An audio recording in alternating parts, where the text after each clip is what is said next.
That does make sense, but why did he go under the table?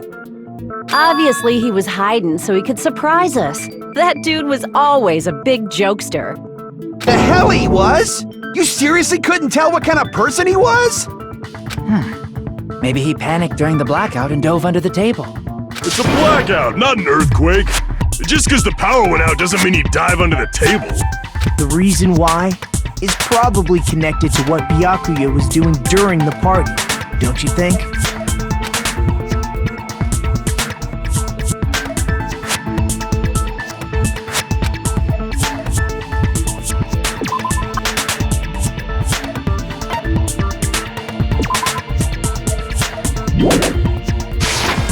I can prove it with this! It probably has something to do with the knife we found under the table. Knife? Oh! You mean that thing that obviously screams, I am the murder weapon! Byakuya probably noticed the knife was hidden there. So in order to get it, he moved under the table. He was particularly sensitive to the presence of dangerous items, so I cannot deny that possibility. But how did he notice that there was a knife under the table? If he knew beforehand, he probably would have done something about it before the blackout, right? Then, instead of knowing about it beforehand, maybe he saw it right at that moment. Like, for example, he might have seen someone trying to take the knife out from under the table. No, that's not possible. What? You seem rather confident about that. Of course. I have proof to back me up. This is almost like a real trial!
I'm sure Byakuya ducked under the table during the blackout.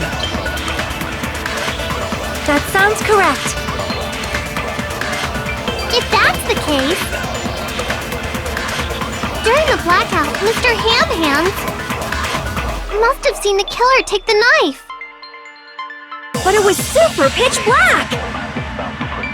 It was so dark I couldn't see my food. Byakuya couldn't see in the dark either. No, that's wrong!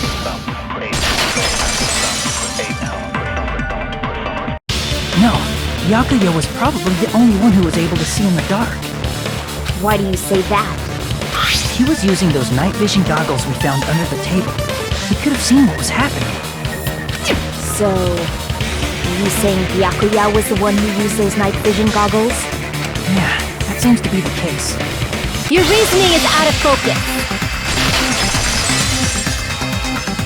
No, that's obviously wrong. It should be the other way around. Other way around? Seriously? The killer used those night vision goggles, not Byakuya.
If you just use common sense, the killer obviously used those night vision goggles.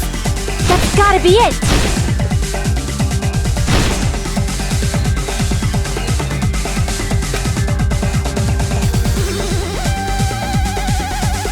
If you just use common sense.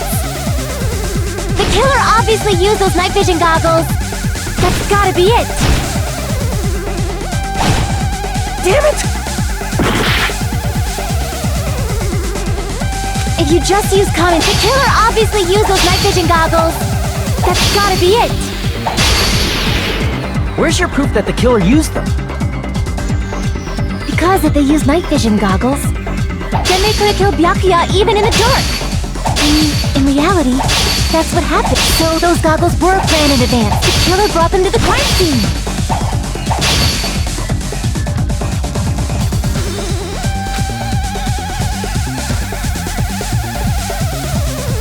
Because if they used night vision goggles, then they could have killed Byakuya even in the dark. In reality, so those goggles were planned in advance. The killer brought them to the crime scene. Allow me to cut through those words! No, Byakuya was definitely the one who brought those night vision goggles. Definitely? But why? Inside the Duralumin case Byakuya had with him during the party, we found a smaller case for storing the night vision goggles. Which means we can assume that the night vision goggles were kept inside that Duralumin case as well. Woohoo! I said assume! Ibuki never uses such clever language. Plus, Byakuya was the only one who could have taken the night vision goggles out of the case, since he was carrying it around before the blackout in the first place. I see.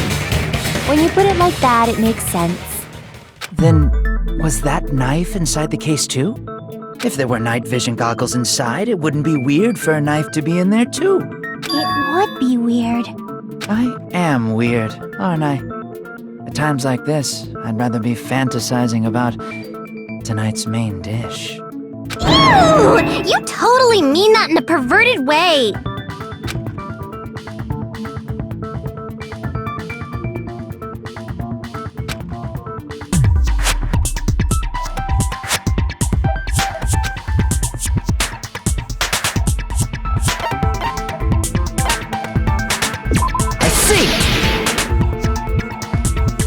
There was duct tape left under the table where the body was found. Huh? Duct tape?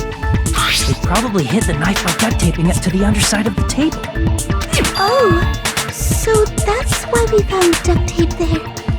Though Byakuya was thorough, even he couldn't have noticed a weapon taped to the underside of the table. This may be off topic, but why was Byakuya acting so paranoid? Not only did he bring a self-defense kit, but he had night vision goggles inside the case too. That's true.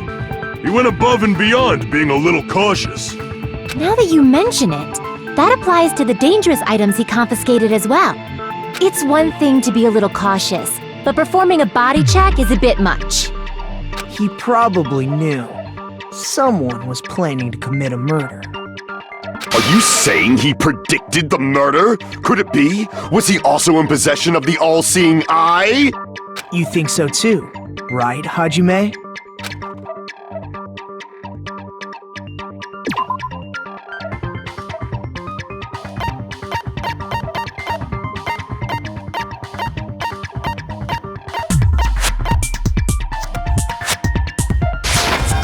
I can prove it with this!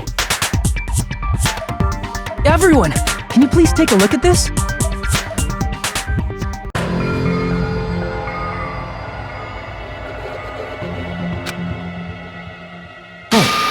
The hell is this? Hajime and I found this in Byakuya's cottage. It looks like a threatening letter someone sent to him. So, who's the someone? Nobody besides Monokuma would write such a dumb, threatening letter like that. Wasn't me! Are you sure? The only lies I tell are friendly lies! Those are still lies! Doesn't matter who wrote it yet. So, Byakuya became paranoid because of this threatening letter?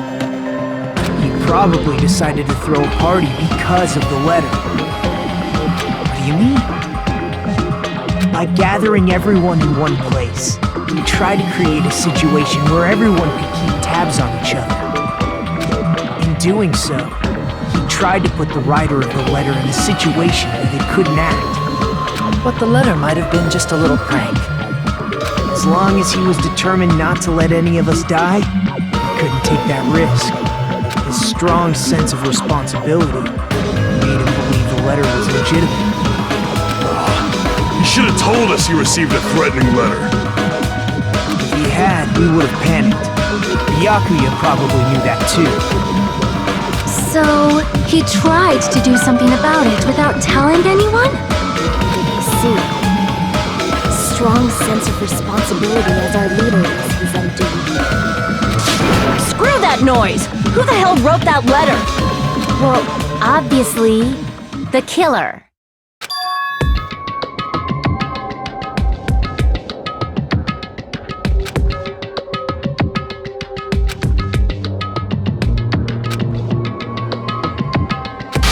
Enough already! Show yourself, you coward! If they were willing to come forward, they never would have committed a murder in the first place.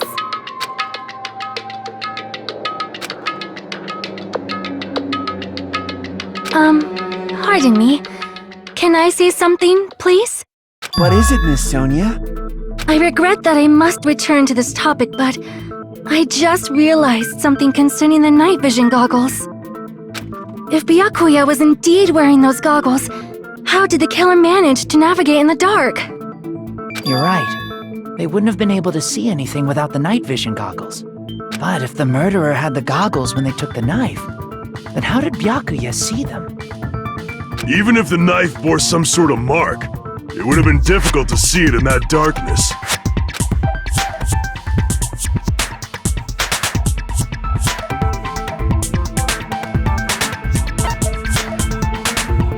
I see! What if the glowing paint was the mark? With that, you'd be able to get the knife even in the dark. In actuality, the knife we found under the table and the duct tape stuck to the underside of the table were both marked with glowing paint, right? Does that mean the killer painted them in advance? But painting them with glowing paint? It's as if they knew the blackout was going to happen. They had to have already known. That's why they used the glowing paint as a mark. Which means whoever set up the blackout is the killer. That seals it. The killer is whoever was in the office with the circuit breaker. Which means it was you, Peko Pekoyama! Peko killed poor Byakuya? Was this island not big enough for 2 glasses wearers? I'm not the killer. Oh, I guess she's not. How can you believe her so easily? But with Peko's height, I don't think she'd be able to reach the circuit breaker in the office. I don't care about a technicality like that. Peko's the one who tripped the breaker and caused the blackout.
Since Peko was in the office, she could have caused the blackout at any time!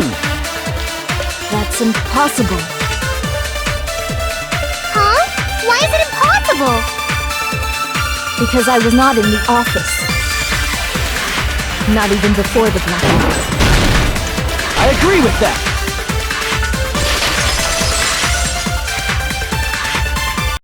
No, I think Peko is telling the truth.